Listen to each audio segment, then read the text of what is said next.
the nice thing is that because we got this information on the position of the fault, as we move further north, and for the well that we're at the moment calling the Falk 4, the standoff from that well, because this trajectory of the fault is kind of northwest, is the same distance as the Falk 1 and Falk 2. So we don't expect to see any shalier sands as if we put the well in that position. Hello, you're watching Proactive. I'm joined by Paul Welsh. He's the CEO of Buccaneer Energy. Paul, good to speak with you. LR1 didn't encounter commercial hydrocarbons, but you mentioned that it provided valuable subsurface data. Anything you can do to take this well further? So we got a lot of information after drilling this well. Our biggest concern was the position of the fault and where that well sat relative to the fault, because without this bounding fault, none of the area works. And we know that the fault works because Falk 1 and Falk 2 and another well to the south called Carlisle are working. And so what we did with the LR1 is we went further north and then we pushed the well as far as we could close to the bounding fault so we could get as high up on the structure as possible. And in doing that, we found that the fault was in the place that we expected it, which was the main concern. However, as we got closer to that fault, the sand thinned and became shalier. And so there just wasn't sufficient amount of hydrocarbons here to complete the well in this location. So we ended up having to plug it.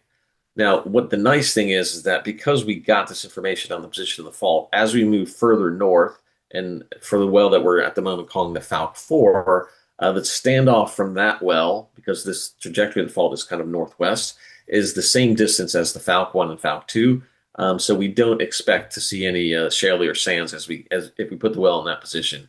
The other wells, even though they're close to the fault, have never seen a thinning of the sand or a shaling out of the sand. So what we saw in the Aller number one was very surprising to all of us. So that's just not us at Buccaneer, but also our operating partner, a company called Cypress, who very geologically focused. They were super surprised, and so we did a number of things, ran some surveys just to make sure we hadn't crossed that fault, and the fault was in the position that we expected it, but the sand was thinning, and so that's what created a problem for us.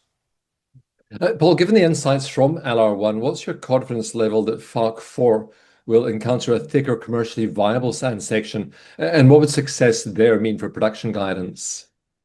So we expect that the section in the Falk 4 will be similar to what we see in the Falk 1 and Falk 2. And so again, that will be a maximum of 124 barrels a day, which is the field allowable.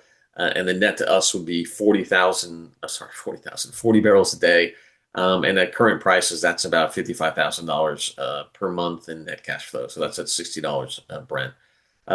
The other thing too is that even though we saw this shaling out of the well as it approached the fault, because we moved that LR1 so close to the fault, we know we can step back off that fault and find the sand. We think we can find the sand in a thicker sequence. So, the idea of a sidetrack, not that far, maybe 100, 150 feet or so, is a viable opportunity for us.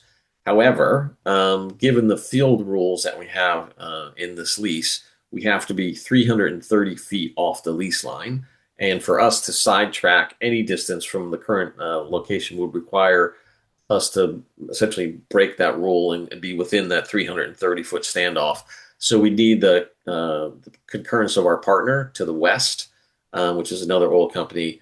And, we think ultimately we can get there, but we didn't want to start negotiating that sidetrack while we had a drilling rig on location. That's costing us, $30,000-$40,000 a day. So that's why we decided to essentially abandon this and then negotiate and see what we can do with our offset partner. So, ultimately, we think the oil is still there, but we need to get a little bit off that fault to get the sand to thicken up, and then we would have a viable location.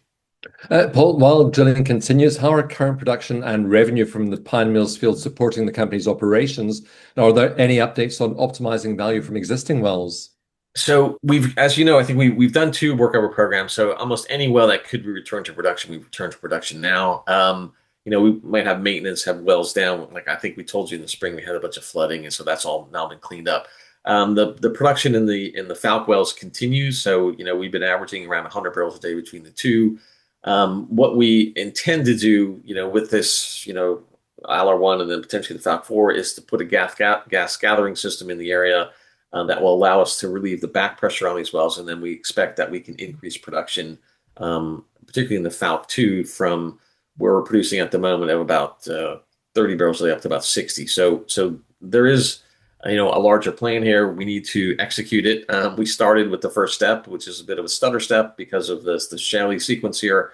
But we continue to move on at current oil prices. I think we've mentioned in the past that in the Falc area, because we just basically produce only oil and very little water, our operating costs are less than $5 a barrel. So even at whatever the price is today, I haven't seen it, 55 or $60 Brent, we're still making a good revenue stream from the Falc area, and the field itself is unchanged. So, we're sitting right around 100 so barrels a day, or maybe probably more, about 120 barrels a day. So everything is on plan with that, but we just need a little more sand in this Allo number one well, or sidetrack to the west a bit, and then we'll be off and running again.